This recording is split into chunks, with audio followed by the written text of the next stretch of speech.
Today we're looking at the Whiskey Rebellion. Hello, welcome to the Daily Bellringer. Please don't forget to subscribe and take a look at the questions down in the description. Also, don't forget to check out dailybellringer.com where you'll find more resources that go with many of the Bellringer videos. The American Revolution officially came to an end in 1783 with the Americans gaining full independence. Although the Americans were victorious, they did take on a large amount of debt to pay for the war. Much of that debt was passed on to the individual states since under the Articles of Confederation, the federal government could not collect taxes. This debt and turmoil over paying back that debt, of course, led to events such as Shays' Rebellion that prompted the Founding Fathers to write a new constitution that laid out a framework for a new government. Under this Constitution, the office of the President of the United States was established, and, of course, George Washington would become the first president, being inaugurated on April 30th of 1789. But not long after taking office, Washington began to face serious domestic issues or problems taking place inside the country.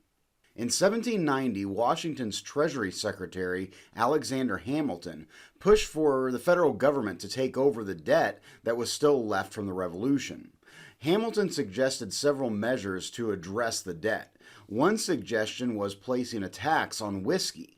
Much of the grains grown to produce whiskey were grown in western Pennsylvania.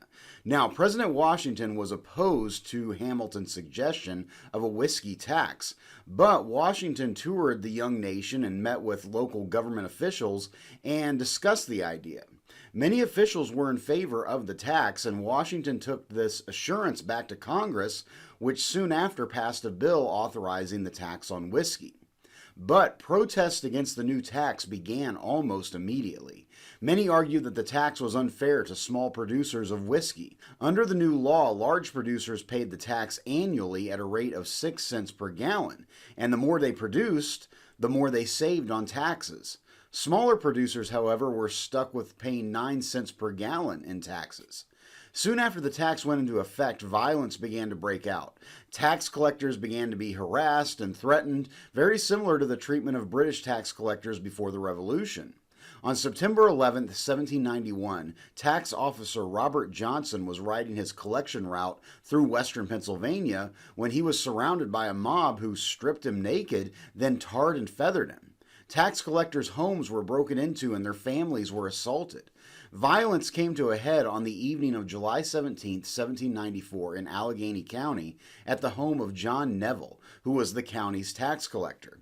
As many as 700 marched to Neville's home and demanded that he surrender to them. But guarding the home were federal troops under the command of Major James Kirkpatrick. Earlier in the evening, Kirkpatrick had helped Neville to escape and hide in the nearby woods. After the troops refused to turn over Neville, the mob set fire to several buildings on the farm, and then gunfire broke out. The troops and the protesters exchanged fire for over an hour in what became known as the Battle of Bower Hill. Several protesters were killed and at least one soldier died in the fight, but eventually the soldiers surrendered. The mob of protesters now threatened to march on Pittsburgh, Pennsylvania if the tax was not repealed. Alexander Hamilton urged Washington to immediately send troops to put down the rebellion, but Washington opted to send negotiators or a peace envoy to discuss terms with the rebellion leaders.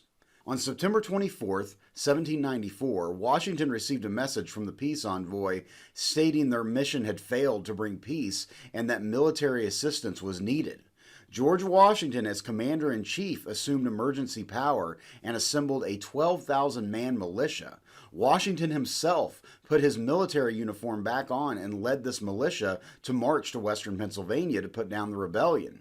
George Washington is the only sitting president to ever actively lead troops in the field. October of 1794, Washington led the militia into western Pennsylvania, and the sheer size of the force with Washington was enough to stop the rebellion. Washington met with the leaders of the rebellion and they assured him that there would be no more violence. The whiskey tax that started the whole rebellion actually remained in effect until 1802, when under Thomas Jefferson several Federalist policies were repealed. But the swift response by the federal government to the rebellion is believed to be the first crucial test of the federal government's new authority given to it under the young Constitution. It was seen as a success for Washington and the new young government. So with that, hopefully you learned something, and thanks for watching.